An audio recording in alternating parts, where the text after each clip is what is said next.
What's going on, everyone? Thanks for checking out the channel. So it's a beautiful weekend here in Florida, and I decided to spend some time and do some maintenance on the 350z. So I just changed the oil, and I figured now would be a good time, since the car's jacked up already, to swap out the clutch master cylinder. I have the Wilwood currently. It was okay for a little while, but then it seemed like after a few track days, it started to fail a little bit. Gear shifts are really clunky, and actually the first to second shift, that red line, basically doesn't shift. It just grinds and won't even go in a second.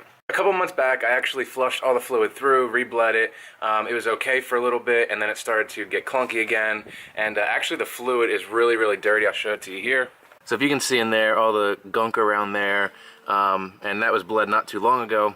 So I'm guessing, I could be wrong, that the seals are starting to fail internally. It still drives, but like I said, gear shifts are very clunky, and under hard driving, it just really doesn't want to shift. So I picked up a Tilton master cylinder. It's originally the one I wanted to go with, but at the time the Wilwood was a little bit cheaper, so I figured I'd give that a try. In hindsight, I probably should have went with the Tilton to begin with. So I have that, and we're going to install that today. So the master cylinder is down in there. So what I'm going to do first is disconnect the reservoir here from my, my brake brace. Then I can undo the clutch line that attaches to the master cylinder down there. You just want to be careful when you're disconnecting all this stuff to kind of have a rag down in there, because brake fluid will eat up paint. So anyway, we'll take this off, we'll take the reservoir off, and then you can see the studs back here that actually go into the car, some can go in the car. There's two nuts on the inside that will come off, disconnect the clutch pin, and then we can pull the whole system out.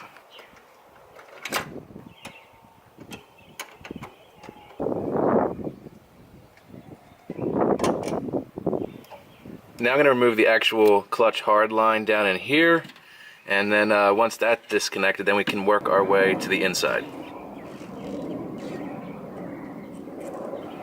Alright, so as you can see here, I got the clutch hard line off. You can see it's off down there. So if you position it kind of up and keep it above, at the highest point above the reservoir, it really won't leak out any fluid, but just in case, I have some towels down there just in case it does drip down.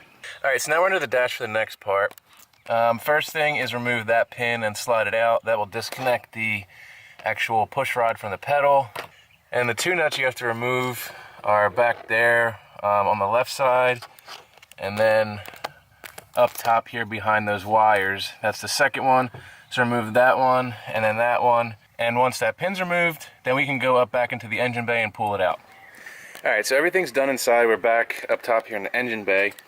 So at this point, everything should be loose, and we should be able to just pull out the master cylinder.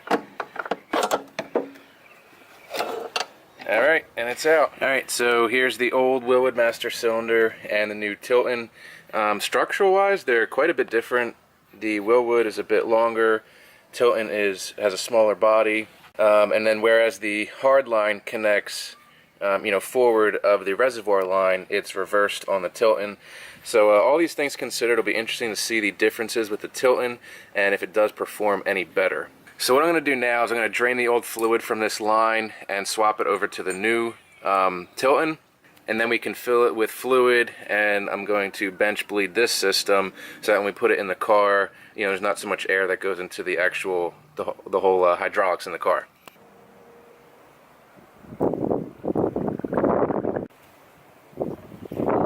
Alright, so I have the system ready to go, hose attached, fluids here, everything's ready to go.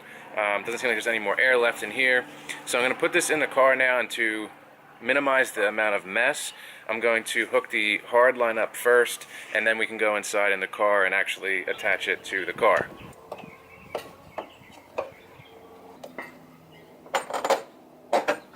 Alright, so I have the master cylinder positioned in there. I did attach the hard line. It's snug, it's not super tight, but enough to keep it from leaking out. Now I'm going to focus my attention to the inside and actually attaching it to the vehicle. So again, that's the two nuts to hold the actual master cylinder onto the wall, and then hooking up the pin, the fork, to the actual clutch pedal. So I did have the whole master cylinder in the car bolted down, and I was trying to put the pin back in, and I couldn't for the life of me figure out why it wouldn't go in. But as you can see, it fits perfectly through the one side and doesn't even hardly go into the other side. So now I have to take a file to it or something to open up this hole. Again, something I really didn't think I should be doing, or didn't want to be doing with a brand new part, but it is what it is at this point, and it's just another setback, which unfortunately is typical for my work.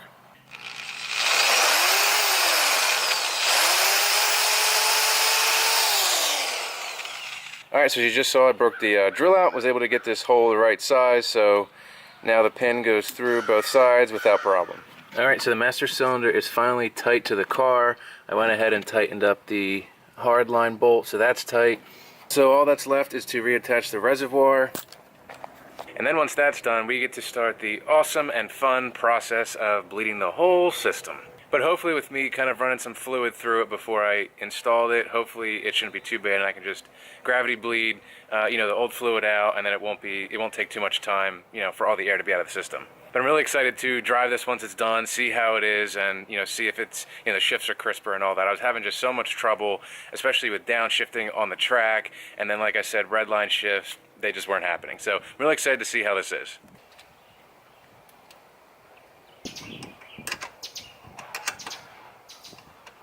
Alright, so everything's tight on the car, so now we can start bleeding.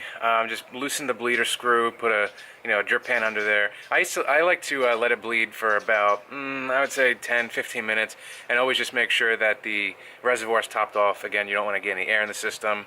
And then I'll tighten up the bleeder screw, I'll go in, pump the pedal a couple times, and then I'll again let it gravity bleed for just a few more minutes, and then that should be it, and hopefully then we can take it for a ride.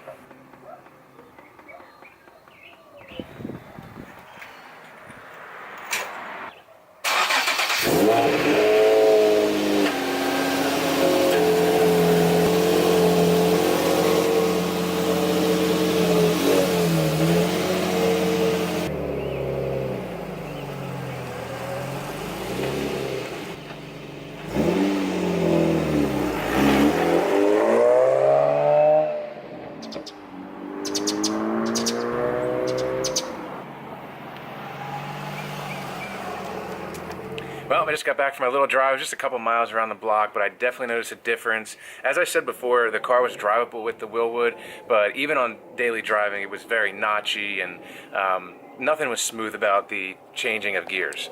But now from a stop, shifting 1, 2, 3, 4, all through the gears, it feels super smooth. Even the clutch release where, how do I explain it? Like before with the Wilwood, it was very like, you didn't get anything, and all of a sudden you were going. Now it's a little bit more predictable, and you have a little bit more of an engagement window.